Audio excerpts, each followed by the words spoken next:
Hi, Tom Albani, GreaterPitching.com. Hey, I wanted to make this video to share my ideas and thoughts about the pitching mechanics versus pitching style. A lot of times that issue comes up with my coaching, and I'm sure it comes up with a lot of people who are coaching pitchers. And I wanted to connect that to some of the things that I've been discussing in my previous videos and instructional lessons on how to use the body more explosively and more powerfully to throw harder. Um, well, first of all, right off the top, the information that I'm giving is not something that I've created on my own. It's not something that I've just grabbed out of thin air.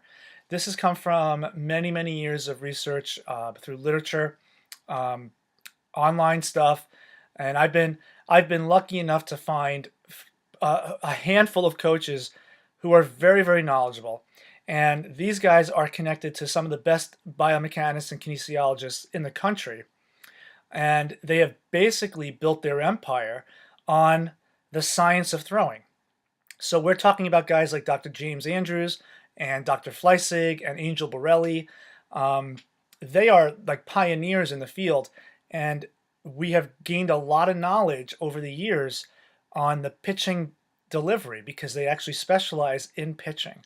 So what you hear in some of my videos and instructional techniques is really evidence-based knowledge. It's not the old traditional conventional thoughts of how to throw a baseball, but really it's researched, it's documented. This is stuff that we can see on video now, and that really is the beauty of the video analysis. And that's why I love coaching, because I get to see what mistakes are going on in a pitcher, and I'm able to fix them and find them immediately and give them a quick solution.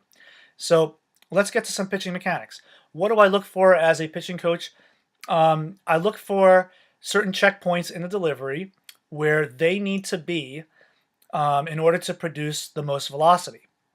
And we compare that to what the high velocity guy is doing. So if they don't match up, we look for the weaknesses.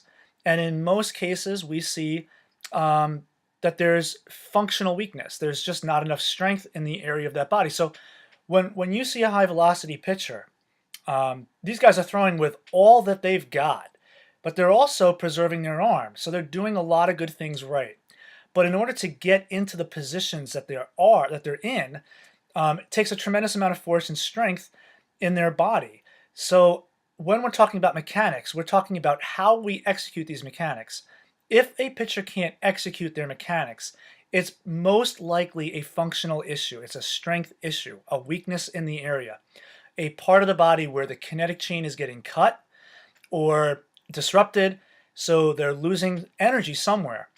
Every now and then, it's a body movement problem. Most often, the younger pitcher, the little league guy, they'll have a pattern, a faulty movement pattern that'll be a repetitious fix. But in the older pitcher, it's usually more of a strength issue. If you're going to try to throw a ball in the 90s, well, you have to be powerful, you've got to be strong, and you've got to be explosive. What we see in the high velocity pitcher is we see their body in a very difficult position with a lot of torque and a lot of tension. And in order to be able to hold that, to explode into a fast delivery, they need to be incredibly strong.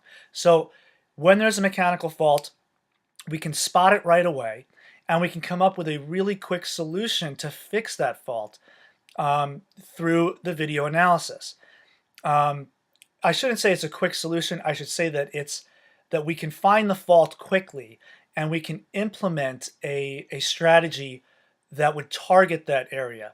Because pitching takes a lot of practice. You're not going to get this overnight. There's no magic formula to throwing a high velocity pitch. It's just there's nothing out there.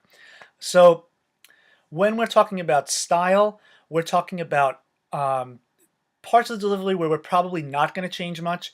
The style of a pitcher would relate to the characteristics of a pitcher, the individual characteristics, like raising the hands over the head against keeping the hands at the chest, or do they lift the leg high, or do they lift the leg low? Guys who start the delivery, some guys start with a little bit of a turn back to second base, some guys don't. Some guys start with a bigger step to the side or to the back, and some guys don't. So when we deal with style, we try to keep the style where it is unless something is causing a mechanical fault or a bad movement pattern. Um, but most often, that's the part of delivery that the pitcher will have. That's his own unique style.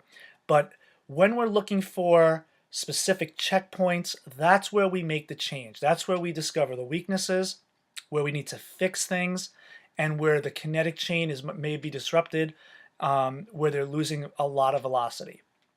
So it's a great thing to have. You guys all should be doing it. It's amazing to me that there are so many coaches out there that are still not connected to this new scientific evidence approach to pitching and using slow video analysis. But you know, if you are great, if you're not, try to find a coach that can. If you have any questions, please hit me up on greaterpitching.com. I'd love to talk with you. So hope that helps you out. We'll talk to you soon.